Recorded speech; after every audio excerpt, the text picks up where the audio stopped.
ஸ்ரீ நாராயணகுரு கல்லூரியில் 12வது பட்டமளிப்பு விழா. கோவை காக்காசாவடியில் அமைந்துள்ள ஸ்ரீ நாராயணகுரு கல்லூரியில் 12வது பட்டமளிப்பு விழா கல்லூரி வளாகத்தில் நடைபெற்றது. ஸ்ரீ நாராயணகுரு கல்வி அறக்கட்டளையின் தலைவர் பி. சாத்துக்குட்டி தலைமை உரை வழங்கினார். செயலர் பி. ஸ்ரீஹரி, துணைத் தலைவர் சைலஜா வேணு, தலைமை செயல் அதிகாரி டி. கே. அஸ்வின் ஆகியோர் கலந்து கொண்டனர்.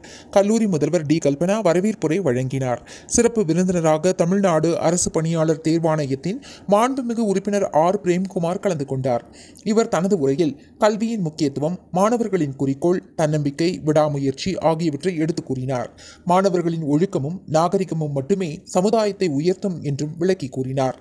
உணவு, உடை, நாகரிகம், கலாச்சாரம், பண்பாடு ஆகியவற்றில் மாணவர்கள் மிக சிறந்து விளங்க வேண்டும் என்றும் உரையாற்றினார்.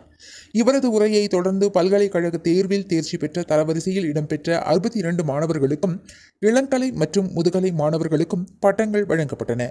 இவ்விழாவில் கலந்து கொண்டு 700 மாணவர்கள் தங்களது பட்டங்களை மகிழ்ச்சியுடன் பெற்றுச் சென்றனர்.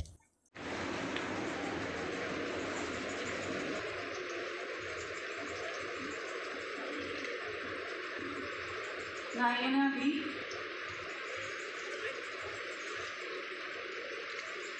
You know. Okay. Subject. Okay. Reshmi Okay. PR. Okay. Ready?